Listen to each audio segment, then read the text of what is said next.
स्वामी प्रसाद मौर्य कह रहे हैं कि जी दलितों की, पिछड़ों की, अल्पसंख्यकों की अनदेखी हो रही है, इसलिए मैंने क्या नाम है पार्टी को छोड़ दिया। अब ये नखून कटा करके शहीद होने वाली बात है। अगर आपको लग रहा था 5 साल तक आप जो है मलाई खाते रहे, मिनिस्टर बने रहे, सारे काम आपके चलते रहे, आपको लाल बत्ती मिली रही, सरकारी बंगला मिला रहा, आवास मिला रहा, फुल मौज में आप पूरी उसके साथ रहे, मतलब सुख सुविधाओं के साथ में। अब जब कोड ऑफ कंडक्ट लग गया, आचार संहिता लग गई, चुनाव की घोषणा हो गई, अब आपको समाज याद आ रहा है। तो ये पहले तो इनको सोचना चाहिए, जो समाज जिस समाज की दुहाई दे रहे हैं, चाहे वो दलित कम्युनिटी के लोग हैं, चाहे वो ओबीसी कम्युनिटी के लोग हैं, चाहे वो माइनॉरिटी के लोग हैं, जिनकी ये दुहाई दे रहे हैं, उनको सोचना चाहिए कि क्या वास्तव में ये लोग जो कह रहे हैं उस इनकी कथनी में कितनी सत्यता है। मैं कह रहा हूँ ये 100 के 100% झूठ बोल रहे हैं। ना इनका समाज से कोई लेना देना है, ना इनका पार्टियों से कोई लेना देना है। इनका लेना देना अपनी कुर्सी से है। और जब इनकी कुर्सी लगती है कि ये कुर्सी खतरे में है, अब इनको लग रहा है बीजेपी चुनाव हार रही है, बीजेपी सरकार नहीं बना पाएगी, तो इनको लग रहा है कि फिर मंत्री तो हम बन नहीं पाएंगे, एमएलए तो हम हार जाएंगे, तो अब हम एमएलए कहाँ से बन सकते हैं। एमएलए समाजवादी पार्टी बना सकती है। पहले ऐसा नहीं है कि समाजवादी पार्टी में एक दिन में गए, इन्होंने बसपा के यहाँ टक्कर मारे हैं, चाहे स्वामी प्रसाद मौर्य हो, चाहे प्रकाश राजभर हो, चाहे धर्म सिंह सैनी हो, और ये इनके साथ जितने विधायक गए, ये स्वामी प्रसाद मौर्य के थ्रू पहले बसपा में इन्होंने खूब टक्कर मारी है कि बहन जी हमें ले ले, बहन जी हमें ले ले। बहन जी एक बार इशारा कर देती तो ये तो सर के बल चले आते। लेकिन बहन जी ने कहा कि जब आप 5 साल पहले हमें धोखा दे करके चले गए, स्वामी प्रसाद मौर्य को बनाने वाला कौन है? मान्यवर साहब काशीराम और बहन जी। धर्म सिंह सैनी को बनाने वाला कौन है? मान्यवर साहब काशीराम और बहन जी और बसपा। इसको ओम प्रकाश राजभर को बनाने वाला कौन है? कौन लेकर के आया था राजनीति में? मान्यवर साहब काशीराम। तो जब ये बसपा जिस पार्टी ने, जिस इंसान ने इनको नेता बनाया, जिस समाज ने इनको नेता बनाया, जिस विचारधारा ने, फूले अम्बेडकर आंदोलन ने इनको नेता बनाया, जब ये उस विचारधारा के नहीं हुए, उस पार्टी के नहीं हुए, उस नेता के नहीं हुए, तो अब ये कैसे सोच लिया जाए कि अब ये जिस पार्टी में जा रहे हैं उसके हो जाएंगे। 2% टोटल जाट है उत्तर प्रदेश के अंदर, तो कितने परसेंट हो गए? राजभर कितने? 4% राजभर हैं। कुशवाहा साक्य मौर्य कितने? 3% है। 4, 3, 7 और 2, 9% वोट के पीछे जो हाय तोबा हो रही है पूरे प्रदेश के अंदर, और 9 के 9 गठबंधन में तो जाएंगे नहीं।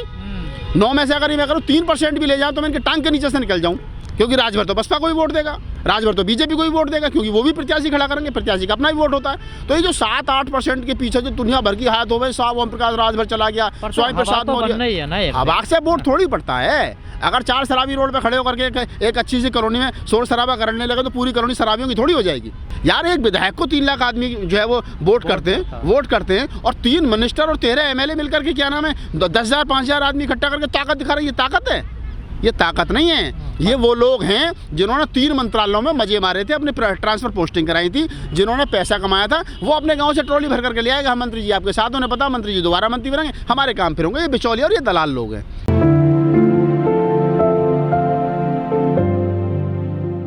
अच्छी बात है, तो जो लोग जाने वाले हैं वो तो जाएंगे। अब जब आपने उनको मंत्री बनाया, स्वामी प्रसाद मौर्य जी को विधायक बनाया, मंत्री बनाया, उनकी बेटी को लोकसभा सांसद बनाया, और अगर वो टिकट और भी मांग रहे थे तो दे देते, कौन सी कमी आ रही थी। सवाल ये नहीं है कि वो टिकट मांग रहे थे इसलिए उनको मतलब वो चले गए छोड़ करके। सवाल ये है ही नहीं। सवाल ये है कि जैसा स्वामी प्रसाद मौर्य ने कहा, ये कहते हैं ना कि कुछ लोहा खोटा कुछ लोहार, कुछ तो स्वामी प्रसाद मौर्य जी खोटे हैं और कुछ उनको पीटने वाले जो बीजेपी के लोग हैं वो खोटे हैं। इनमें दोनों में कमी है। बिल्कुल 100 के 100% ये लोग समाज को गुमराह कर रहे हैं। इनका समाज से कोई लेना देना है नहीं। इनका अपने व्यक्तिगत मैं तो समझ रहा था कभी, अब तो मैं तो हाँ एक बहुत बड़ी बात कह रहा हूँ, अगर स्वामी प्रसाद मौर्य जी ने इस्तीफा देकर के समाजवादी पार्टी ज्वाइन कर ली तो मैं तो उनकी विचारधारा को या उनकी जो बात है उसको तब अच्छा मानूंगा तब उनकी बेटी जो डॉक्टर संघमित्रा मौर्य है, बदायूं से सांसद है, वो भी इस्तीफा दे। भाई बेटी तो उन्हीं की है ना, वो भी इस्तीफा दे बीजेपी से कि मैं भी, मेरे फादर ने इस्तीफा दे दिया, मैं भी इस्तीफा दे रही हूँ, हमारे समाज का दम घुट रहा है। लेकिन वो इस्तीफा नहीं देंगे क्योंकि अभी 2.5 साल है, 2.5 साल उनको मलाई खानी है।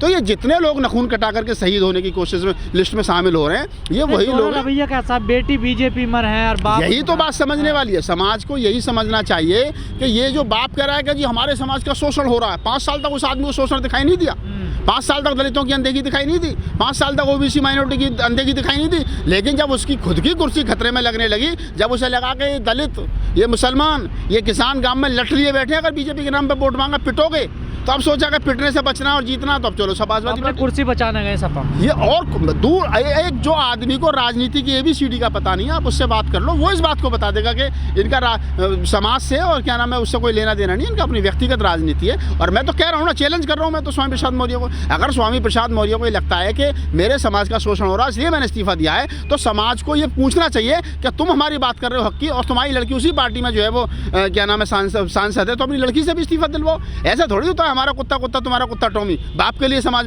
BJP जो है वो शोषण कर रही है और बेटी के लिए वो कोई दिक्कत नहीं है। तो ऐसा नहीं, बेटे को भी टिकट मिलेगा स्वामी प्रसाद को? हाँ, मैं वही तो बता रहा हूँ। वीर सिंह जी ने बसपा छोड़ी, क्यों छोड़ी? क्योंकि उनके बेटे को बहन जी ने टिकट देने से इनकार कर दिया, वो सपा में चले गए, कह रही बहन जी मिशन से भटक गई हैं। मिशन से कहाँ भटक गई भैया, मिशन से तो तुम भटक गए हो।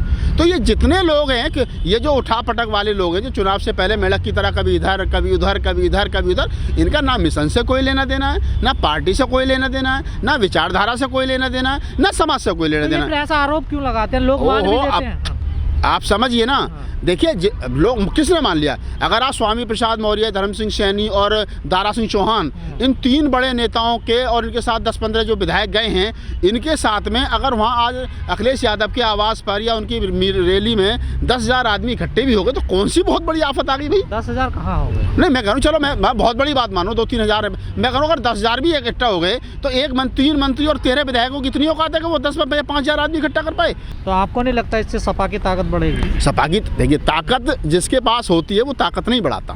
18-20 साल 25 साल के लड़के को आप कहो कि तू ताकत बढ़ा दे, उसमें तो ऑलरेडी इतनी ताकत है 25 साल के लड़के में। और आप 80 साल के बुजुर्ग से कहो कि हाँ उसे सहारे की जरूरत है, उसे क्या नाम है बैसाखी की ज़रूरत है।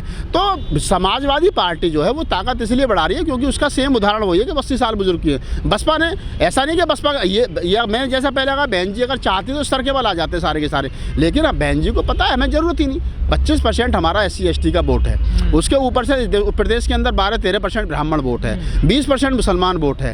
अगर इसको ईमानदारी से बसपा ने डलवा लिया तो 60% वोट पड़ता है, सरकार 30% में बनेगी। तो बसपा के पास अपना वोट है। अब लोग कह रहे हैं कि जो जयंत चौधरी चला गया, कितने % जाट हैं? क्या सारे जाट तो BJP को गठबंधन को वोट देंगे? नहीं, BJP को भी देंगे, बसपा को भी देंगे। ये जितने लोग समाजवादी पार्टी में और गठबंधन के टिकट मांग रहे हैं, इनको समझना चाहिए ये अखिलेश के लिए मुसीबत पैदा कर रहे हैं। अब इनके कम से वो ऐसे क्या कम से कम 100 से 150 सीट इनको गठबंधन में देनी पड़ेंगी। जिन 150 सीटों को गठबंधन को अखिलेश यादव देंगे, वहाँ जो समाजवादी का अपना कैडर है, समाजवादी का जो अपना प्रत्याशी जो पहले से तैयारी कर रहा था 5 साल से, जो पिछली बार भी हारा होगा, उससे अब तैयारी भी कर रहा था, लाख 2 लाख 10-20 लाख रुपए से खर्च भी कर, क्या वो इतनी आसानी से उसे जीत जान देगा?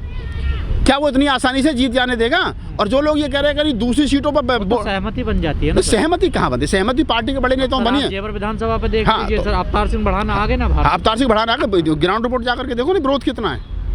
अब विरोध देखो ना वहाँ जाकर के कितना है। अगर बुलंदशहर की सीट जो है वो उसके राष्ट्रीय लोकदल के खाते में चली गई और वहाँ हाजी यूनिस को उन्होंने टिकट दे दिया, तो क्या जीत गया हाजी यूनिस? अकेले मुसलमान कितने यादव है वहाँ, बताओ ना मुझे।